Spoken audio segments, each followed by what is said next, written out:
Hi, this is Neil Song Dynasty. Please like, share, and subscribe. Be kind, hopeful, and grateful. Buy some silver and some platinum. I don't think I did a video, but I've spoken about on several occasions how the new platform that the military is going for airplanes, jets, whatever, is drone sidekicks, basically, to where, like, say, for example, the F-22 supposedly is going to have like 12, like 32-foot long drones, the bigger Predator drones that can fly as a squadron. Its main job and objective to protect the pilot's plane. So one pilot now can be a squadron of fighters, because each of the drones can go in and do its mission and carry as many munitions as the F-22 carries, or close to it.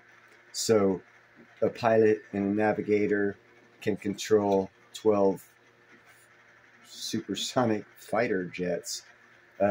This report here is about how the ground forces have been and are going in the same direction, which should actually scare the crap out of China. But here's the report. I hope I got the volume good. I might have to adjust it. And this is stealing it from the U.S. Army unleashes their robot tank task and purpose. It was about an hour ago. Robotic technology from the military. About their robot combat vehicle prototype. I've been waiting for the right opportunity to share this footage with you guys ever since then. Hi, my name is Tim Reese. I'm the Director of Business Development for U.S. Operations at GDLS. Hey, Chris, this is our track robot 10-ton, or T-Rex as we call it. This is our medium-weight robotic combat vehicle candidate. So this particular one behind me here is the 5-ton chassis with a payload of AeroVironment loitering munitions. So this has got 22 Switchblade 600 munitions on it and 24 Switchblade 300 munitions. And these are drones that a commander can launch out in front of the unit, loiter around the battlefield until it identifies a target, or until the commander identifies a target, and then it would go after that target. The larger Switchblade 600 that launches out of these tubes on the back has a warhead that can defeat an armored vehicle. And the smaller Switchblades that launch off the front end of the vehicle, you can't quite see from this angle, or anti-personnel warhead. But our point with this chassis is that we can put kind of any payload on here. This is drones. We've had engineering equipment on here. We've had resupply cargo containers on here. We can do high-powered microwaves. And then we just got back from Fort Leonard Wood, Missouri in September, where we did an obstacle breaching experiment with them. We had a different package on here, obviously, with a dozer blade and a backhoe and a Miklik line charge launcher. I also got to see the Ripsaw firsthand at AUSA, and the first thing that surprised me was how low profile it was. This thing really hugs the ground. The other thing that obviously sticks out to me here, it's got a very different payload than the General Dynamics one. They've got a 50 cal on there and what looks like maybe some countermeasure smoke grenades in the back there. But it'll be interesting to see who the Army decides to go with. The more I think about it, the more this thing is terrifying. It can sneak anywhere. Enter the Ripsaw family of robots. Oh God, that's weird to say. The family of robots. Robot family. These robot units combine the ground vehicle's expertise of how technologies with Teledyne's FLIR thermal systems. It was only as recently as 2021 that the U.S. Army conducted the first live fire testing to evaluate the integration of the Protector RT-40 turrets. This is a crazy firepower of 30mm XM813 automatic cannon, along with a coaxially mounted 7.62 M240 machine gun. This is a relatively large turret compared to the rest of the M5. And it's the same turret that the Army originally installed in the Stryker Dragoon IFV. It's going to be effective against many armored vehicles like the Russian BMPs. We've even recently seen a Russian T-90 tank get KO'd by autocannon rounds. Of course, it's going to handle a lot of your typical soft targets as well, including trucks and infantry. But if you need to kill tanks specifically, the M5 can also be equipped with a Javelin missile launcher. Something no one seems to mention, though, is that with this bad boy, you could also strap a Naval Strike missile onto it and ride it all around the islands near the South China Sea. That's the whole concept here, is you'll be able to distribute and spread out more using these kind of robot systems. The cost appears to be between $200,000 and $750,000, depending on which version of the Ripsaw, and if you have that kind of money lying around right now. Okay, right off the bat, basically you can get an anti-tank munitions platform for $750,000, and we're paying like $5 million for them. robotics seems to be not only a cost saver for the future economic problems we're fixing to have with the government and the military, most especially having to make cuts. This type of thing is what they're going to go for, because we're going to mandate it as voters that they cut their budget.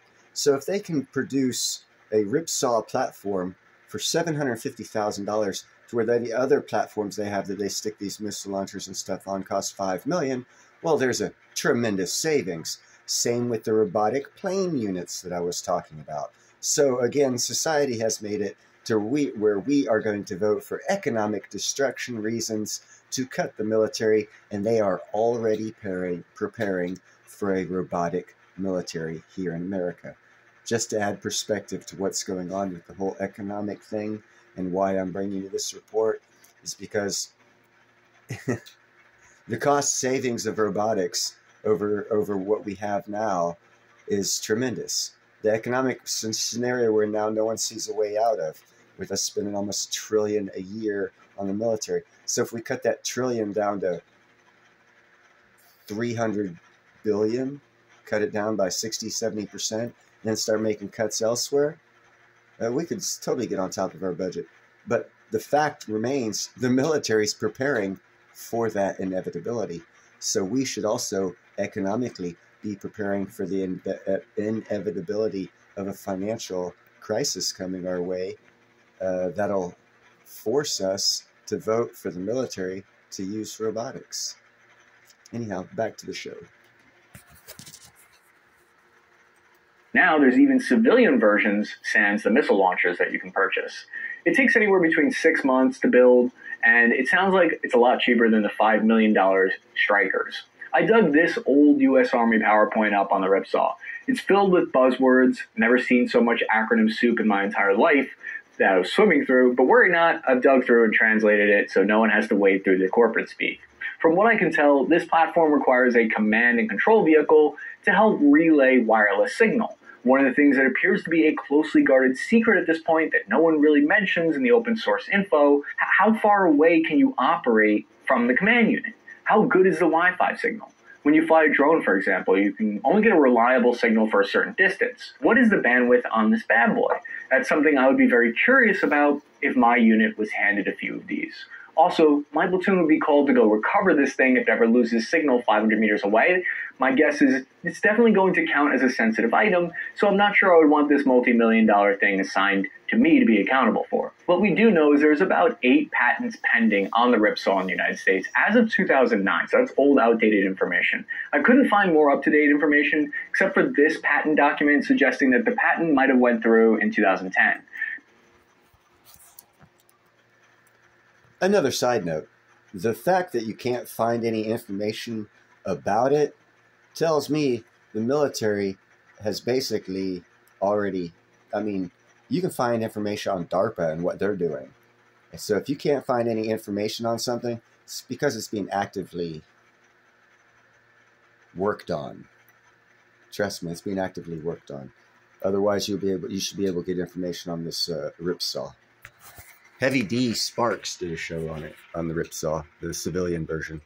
Basically, what's innovative here, according to the patent, is that it glides over rough terrain thanks to shock absorbers. Now, according to PopSci article written by Bjorn Carey, when the suspension compresses, it creates slack that could cause a track to come off, typically with tanks, potentially flipping the vehicle. So the inventors devised a spring-loaded wheel at the front that extends to keep the tracks taut.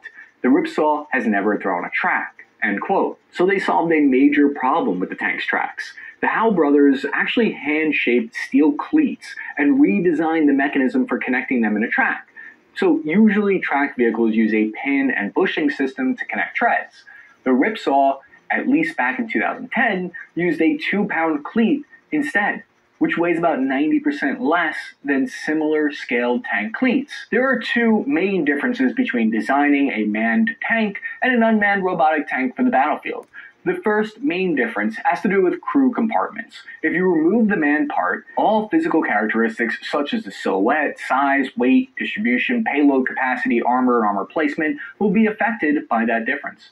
In traditional tanks, the design needs to accommodate a crew, usually consisting of a commander, gunner, loader, and driver, The interior layout must provide sufficient space for each crew member to comfortably be during each extended mission.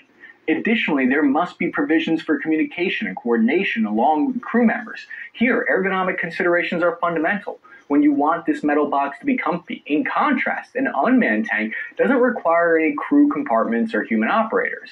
Therefore, design can prioritize the optimal placement of sensors, artificial intelligence hardware, and other components. This allows for a more flexible internal layout, potentially reducing the overall size of the vehicle and enabling the integration of additional systems. You also don't have to put tons and tons of armor on it. Instead, ergonomics, modularity, and scalability are the fundamental design concepts to consider when making a robot tank. You don't need all that armor for your robot drone as much, because if it gets knocked out, you're not losing years' worth of valuable trained soldiers. That saves you tons of weight. The second main difference has to do with remote control and autonomous systems, which is normally simply done by human operators. In unmanned tanks, they require more advanced systems. That doesn't mean that they can cut out the person. In fact, robot combat vehicles will use 2 human operators plus a sergeant coordinating each pair of robots. And what this means is that getting a 5G uninterrupted Wi-Fi signal in the middle of a battlefield becomes incredibly important, and you have to make sure it's encrypted. This is part of the reason why we've seen the Pentagon has invested billions of dollars into 5G wireless network infrastructure. The M5 is the 5th generation of Ripsaw. That is very interesting. We have 5G all throughout America, and it was being pushed on us. How interesting. Think about it.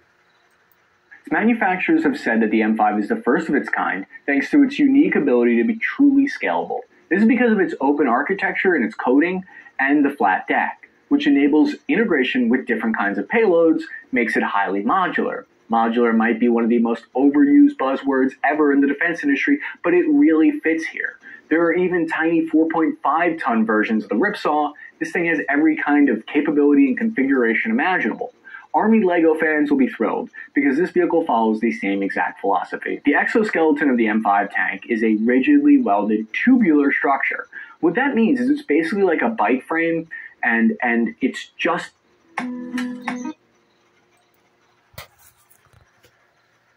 Wow, we are fixing to get hit with a technology boom. I can see it coming in the military. I wonder what they got for the civilian world. This is Neil's on Dynasty. Thank you for watching.